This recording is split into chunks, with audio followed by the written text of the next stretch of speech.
Brian Baldinger was on yesterday with us.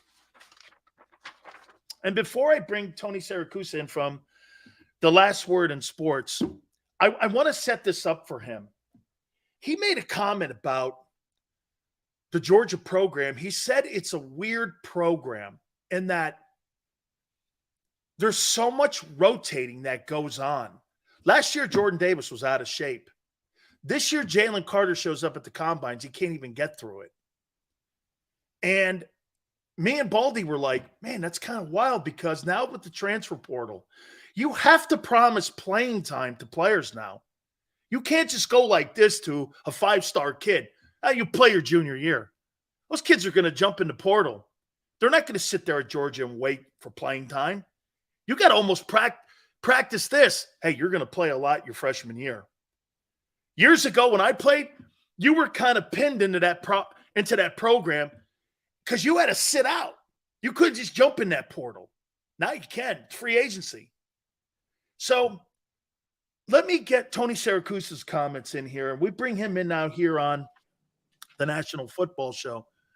What'd you make of that, Tony? I appreciate you doing this, brother. Thanks for coming aboard. And he said this. He goes, that program is a little weird in the fact that they do so much rotating. There's not a lot of production on their lines when you look at – Jordan Davis had 9 sacks in 43 games. Okay, so, is there something to that some of these guys may not be pro-ready when they get in here when it comes to conditioning? Yeah, thanks, Brother Dan. It's good to see you, man. I think that there is something to it. I think Georgia is a little bit of a unique situation in that you look and they had 15 players go to the NFL 2 years ago. They had 13 go this year. The Philadelphia Eagles don't need the rest of their scouts, right? You just need the guy who's going and hanging out down in Athens. But I think that there is a little bit more of a development that goes on at Georgia, that they're not coming necessarily pro-ready. They're getting the 3, 4, 5-star recruits, but there's a little bit more of a development. And as a result, you're not seeing Georgia as active in the transfer portal as you are a lot of other schools. They're getting a few guys in, they're losing a few guys, but it's not, no one's going to confuse Georgia with what's going on at Colorado or with Chip Kelly out at UCLA, who's, taking 20 transfer kids every year. It is a different program, but it's working. It's Kirby. Look, Kirby Smart is doing what works for Kirby Smart. Would what he's doing work at LSU or A&M or maybe not, but it's working for him at Georgia, and absolutely zero reason to change it, because if you look towards this year, they're going to be going into the season one of the top 3 or 4 teams in the country again. All right. There's no question that. And again, I kind of compared him, Tony, to like Bob Knight. Bob Knight's 29 years. Do you remember anybody that they produced that went to the NBA that was a Hall of Famer outside of Isaiah Thomas? No, I don't. No. And so same thing you can even make with Coach K. Grant Hill, Kyrie Irving. Okay. It's how you recruit here. And when I look at Kirby's time, 55 guys have been drafted since he's been in Athens. I can only think of Nick Chubb and Roquan Smith that are all-star type players in the NFL at the next level. Right. Superstar players, Tony, right. Not because there's a bunch of Georgia kids that are in there that are good players. I'm not dismissing it. I'm just saying maybe we put too many expectations on those Georgia guys coming into the NFL because they're winning so much. I don't know if we put too much expectations on them. If you manage the expectations, in other words, I think you just made the best point about it was, there are a handful of guys who are going to be all pro. The rest of them are just going to be really good. They're going to start. They're going to start for a lot of years. You're going to get, after this season, you're going to get Brock Bowers, the tight end, into the NFL. And there's no reason not to think that Bowers isn't going to have, a great 10-year career. And if that is the expectation, which to me is an appropriate expectation, a good, long, productive career, then I think they're producing just fine. because you can't ask everybody to produce the elite of the elites, no matter what they've done at the college level. Tony, I think one thing that the portal has done, every single player that was drafted in this past April draft, you don't see the small schools and you don't see small school guys because of what I said. If you're a second or third team guy at Alabama or LSU, or even the guys that we're even looking at now for the 2024 potential draft, there's no small school like San Diego State. There's no Wyoming. There's none of that any longer because these guys are now being more spread out. Do you think that portal is good or bad for the college game? I am in favor of the players having the freedom to go. I'd like to see some guardrails added to it. I think, and the NCAA is in the process of considering that we're going to take away, you can transfer as many times as you want, whenever you want. We're going to do one free transfer where you're free to go. And as long as you meet those deadlines, you're immediately eligible for the next season. We just saw the second transfer portal window close, and there are something like 1,400 players in there. And you and I know more than half of them are never going to find a home. They're going to be sitting in the portal the rest of the year unless they go to an FCS school or a G5 or even a D2 school. They're going to be sitting in there because they misjudged their own value. You know, you get bent because you were the third running back in the rotation coming out of spring camp. Maybe there's a reason you're the third back, and, you know, maybe you needed to work harder. There's a lot of reasons. So I like the portal because I think players should have that ability to go once. I also do think grad transfers should be able to go as they wish. They've done what we asked them to do. They've gotten through school. They've gotten their degree. They're going to go to graduate school. They've done all the things we ask of the student athlete, if we can still use that phrase. But I want to see more guardrails put in that you can't, you know, that we don't need JT Daniels and his fifth transfer. Absolutely. All right. You mentioned Deion. Mm-hmm. What about the situation? Now, I said this and I tweeted this out. Well, Colorado did only win one game. Yeah. And I mean, all these guys are now transferring because Deion is putting the hammer down. And I got to tell you too, Tony, what's funny is I told Mario Cristobal last year on that Miami program, I said 68% of the players that are on that football team don't deserve to be wearing Miami Hurricane uniforms. And so he got rid of a bunch of guys too. Yeah. Now, again, I've got my colors on here, so you know me, I'm going to be a little bit more jaded. And because I won a couple of those things back there, I'm going to be a little more jaded like that. So sure you are. Am I out of bounds here with how I think Deion and how Mario's looking at this? No, look, I'm going to say this about Deion. He announced it before, you know, the day he went there. He said, this is the new reality at Colorado. I had a conversation with some of the writers on my staff. They were talking about Jed Fish at Arizona and how it's a big rebuild there. And someone said, oh, it's worse than Colorado. No, it isn't, because they only won a few games last year at Arizona, but every game they lost was within one score. Colorado was getting blown out. They were losing by an average of 3 scores per game, and they were getting blown out. So it is a major rebuild. He said he was going to do it. Do I like the tact that he's done it with? Not really. You know, telling players you're being cut. That's not something we generally do in college football. You know, we quietly, secretly push a guy out the door, right? We don't tell him to his face. We don't put our arm around him and say, brother, you're getting cut tomorrow. Starting tomorrow, there's no scholarship for you. We generally don't do that. So, but look, Deion is going to be Deion, and that's what Colorado hired him for. And they had 40,000 people at the spring game, and that's what Colorado is paying him for. Now, with what he's got in, the numbers are not balancing with what has gone out the door and what's come in. I don't know how he gets to 85 scholarship players for this year. I don't think he does. And I think at best they're 5-7, maybe 6-6. But with that kind of improvement over 1 year, Colorado's going to be happy. Give me your assessment of the Penn State program. How do you think that program has been under the current stewardship and under the current direction right now? It seems that they wobble sometimes. Yes. They had a good year last year. They look like they got some talent. They look like they got some really good potential guys coming into the draft this next year coming up here in 2024. Give me your overall assessment on the Penn State program.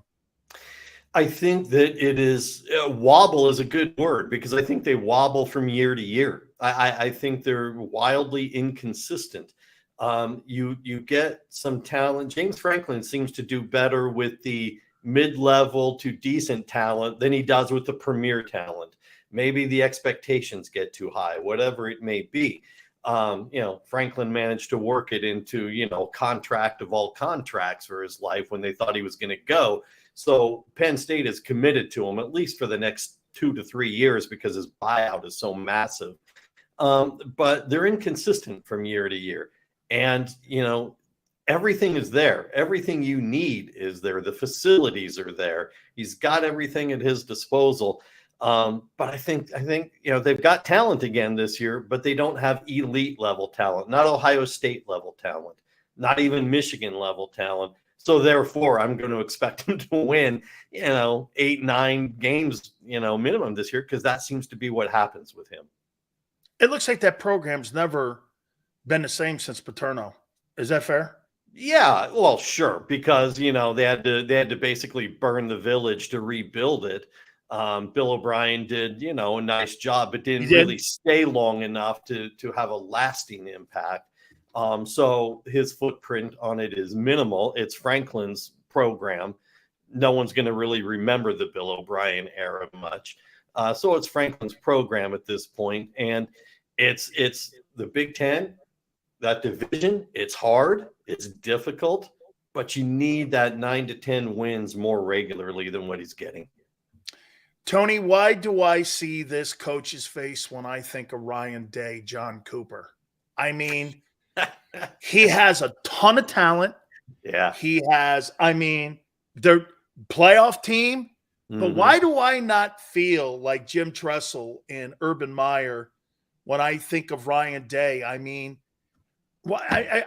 don't feel the same with him running the ship that I did with those other two guys. Am I wrong?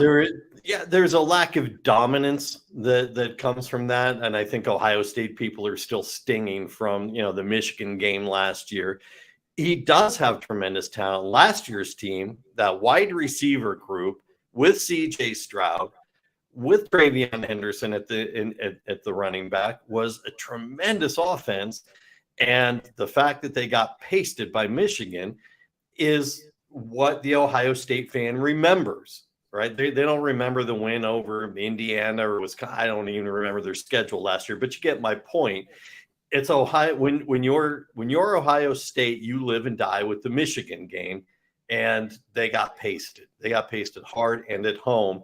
And so it was, there's that feeling, there's like a hangover kind of feeling that goes with it. And, it's crazy to say Ryan Day is under the gun or on some kind of hot seat. He's not. But there's not going to be a lot of tolerance for another end of the season outcome like that. 2 last questions for you. What are your expectations on Brian Kelly at LSU? We're looking at the back 9 now on Nick Saban at Alabama. I'm not saying they're going to have a nosedive.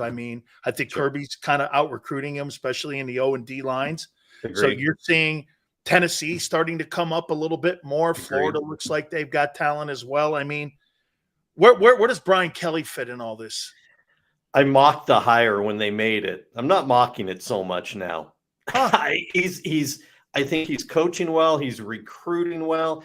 He has made Jaden Daniels into a legitimate quarterback. This was a kid who at ASU was a good runner who, could throw the ball when needed.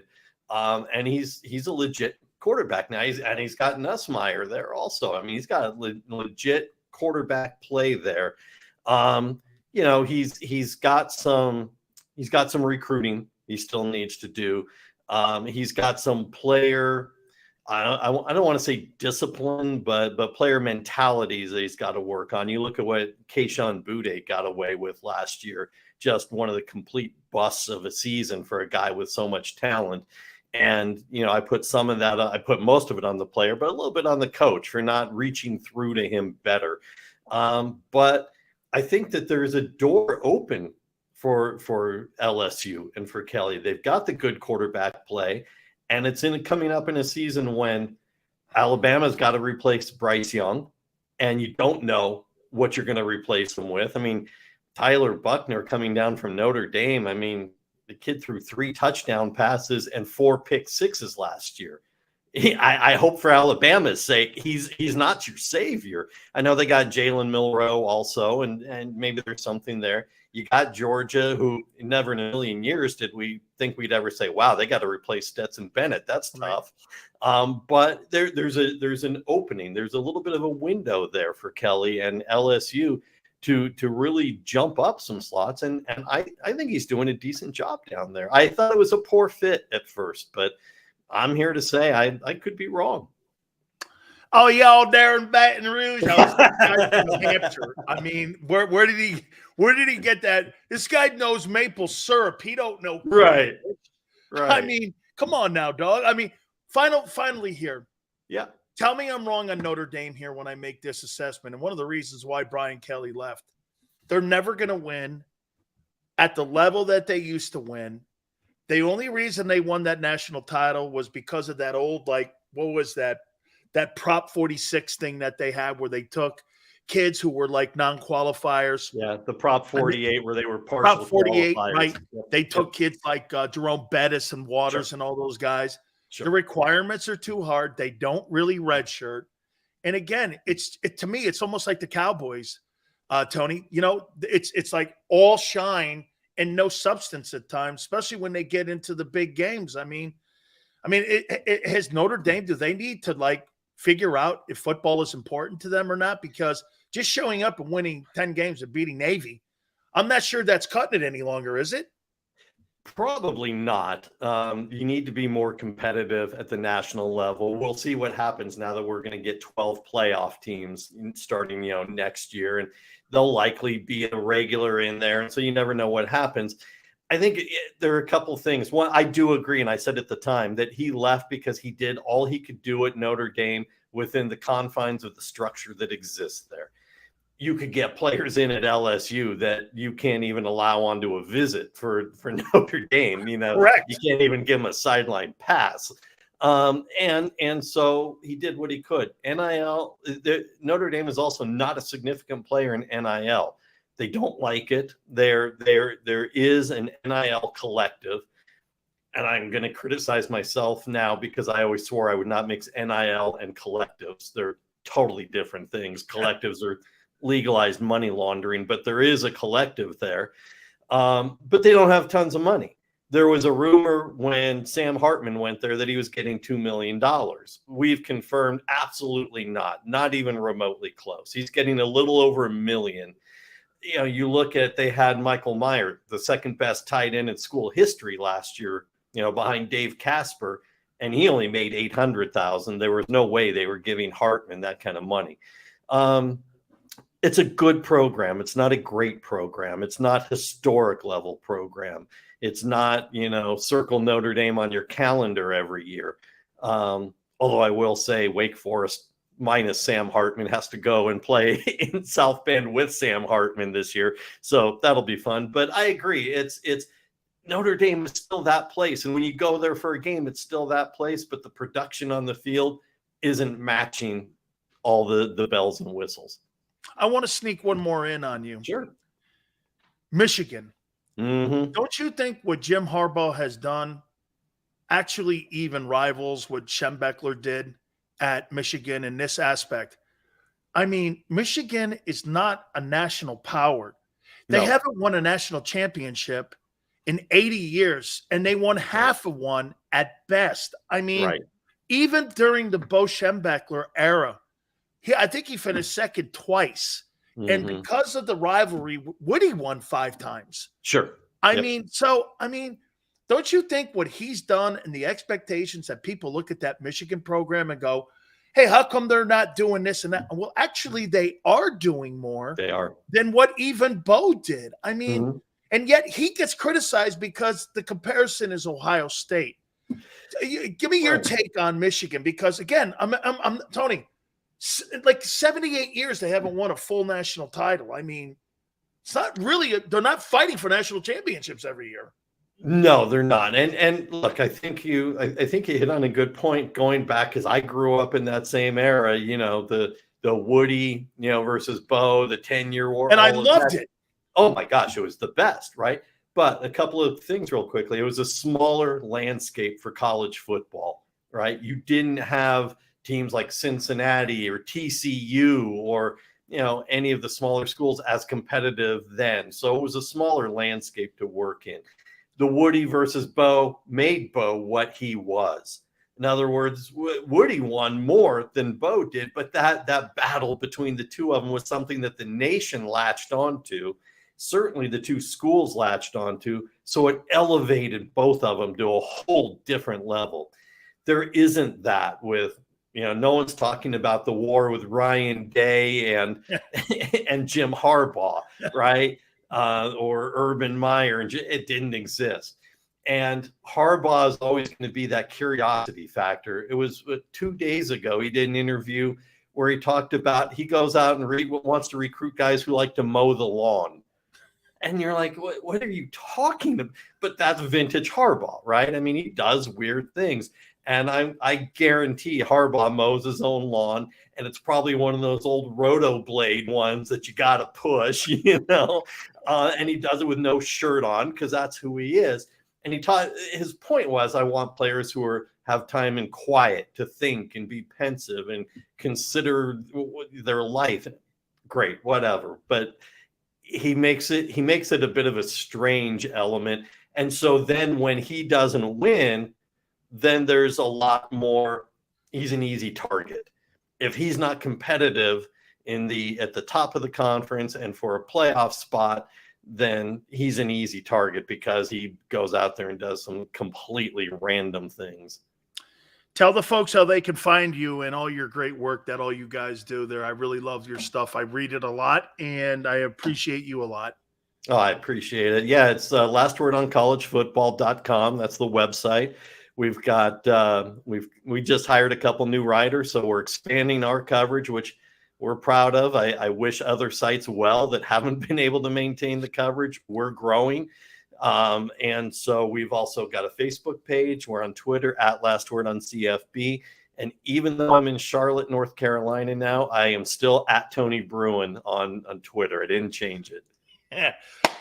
Tony, thank you so much for joining us. Had a fun time. I love college football. I can't wait for the start of the season. Thank you, my friend. Always glad to do it, Brother Dan. Be well. You got it. That is our friend Tony Siracusa. Again, Last Word in College Sports there too, and Last Word in Sports. We appreciate him doing that very much. Hit the like button. Keep it here on the National Football Show.